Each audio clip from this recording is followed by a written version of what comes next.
C'est comme ça que fonctionne un État. Un État a ses secrets qu'on ne met pas sur la place publique. Alors, Et imaginez-vous oui, que le FMI était sur le point d'encaisser 1,8 milliard de dollars au profit de l'État du Sénégal. C'est la divulgation de ces informations qui a bloqué depuis presque bientôt 2 ans.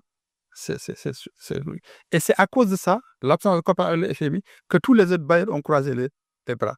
Et c'est à cause de tout cela que les agences de notation nous ont dégradés à plusieurs reprises. oui, parce qu'ils n'étaient pas habitués quand même à faire face à la réalité. Non, Oui, c'est-à-dire que ça n'est réel. Et puis encore une fois, les professionnels, les chercheurs ont montré que ce qu'on appelle dette cachée ou dette hors bilan, c'est de l'ordre de 1000 milliards de dollars à l'échelle du monde. Et ça concerne 27 pays. C'est le seul Sénégal qui s'auto-dénonce sur la place publique. Faudrait-il alors laisser cacher ou dire la vérité? La vérité, Oui. il faut la dire. Il faut la dire entre les personnes concernées. Et quoi dans la rue? Au niveau de l'ancien régime, Transparence. Quand ne pas revenir ici, le président, quand il revient de voir, il ne parle même pas avant, comme Senghor, comme Abdou Diouf, à l'aéroport pour dire ce qui se passe. Quand il ne revient pas, il dit ce que les présidents lui ont dit. alors, Mais ça ne se fait pas. toujours, Il a raison de ne pas le faire. toujours dans ce dossier, avocat, concernant l'ancien président Macky Sall, quelle stratégie préconiseriez-vous à l'ancien président pour assurer sa défense? Mais le président, il boit son petit lait parce que le dossier ne tient pas la route. Le président n'était pas ministre des Finances, il n'est pas directeur de la dette. Il s'occupe pas de ces questions. Vous comprenez? Oui. Et ensuite, depuis toujours, depuis l'époque de Senghor, en passant par Abdou Diouf, Abdoulaye Wade et tout ça, il y a des dettes qui ne sont pas prises en compte et que dans la dette publique de l'État, voyez-vous, ce sont ce qu'on appelle les dettes potentielles, les dettes contingentes. Voyez-vous. Par exemple, je donne un exemple. Oui. Le port de Dakar veut faire le port de Ndaya. Oui. Il a besoin de 200 milliards. Le port a ses actifs. Il a ses activités qui sont rémunérées. Il est en mesure de payer. Alors, qu'est-ce qu'il veut? Il veut juste une garantie de l'État du Sénégal pour que le bailleur international accepte de lui prêter l'argent. L'État donne sa garantie. Mais c'est lui qui paye les charges financières de sa dette. Ce n'est pas dans le budget des dépenses de l'État. Et tant que lui, il paye, ne fait pas défaut, l'État n'a pas à payer. Comment voulez-vous qu'on comptabilise cette dette parmi les dettes de l'État? Parce que c'est quoi une dette? Une dette, c'est un engagement financier, dette publique, un engagement financier de l'État, n'est-ce pas? Une obligation financière de l'État. Et c'est quoi une obligation financière de l'État? Ça suppose au moins que ça soit une obligation qui est certaine, une obligation qui est liquide et une obligation qui est exigible. Oui. C'est-à-dire, certaine, ça veut dire que l'existence soit incontestable. Il faut également qu'elle soit liquide, c'est-à-dire que le montant soit déterminé avec précision. Il faut qu'elle soit exigible, il faut que l'échéance arrive.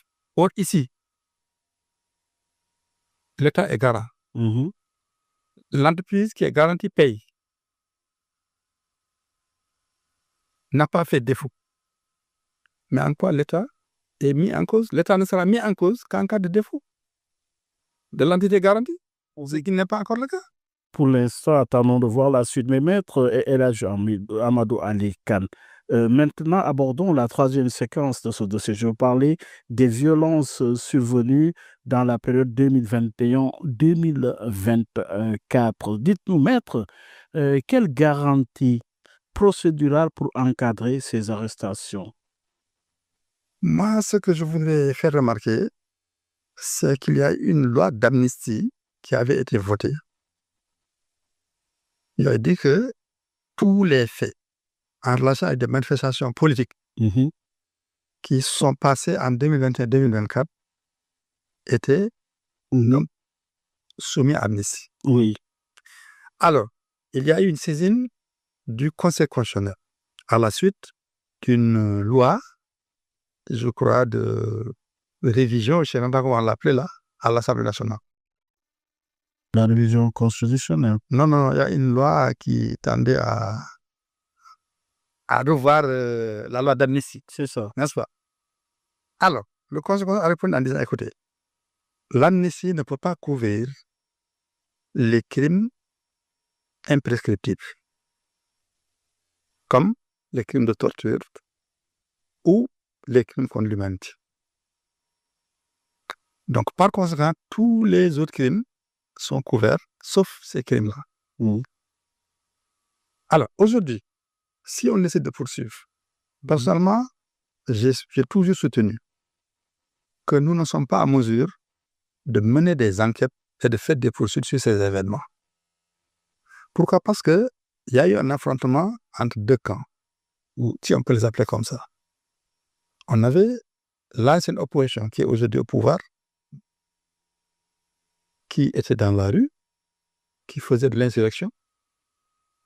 Et face à cette ancienne opposition, il y avait l'État et les forces de défense et de sécurité, également qui essaient de faire du maintien de l'ordre. Aujourd'hui, est-ce que... Mais quelle preuve pour parler d'insurrection l'insurrection, oui, quand on parle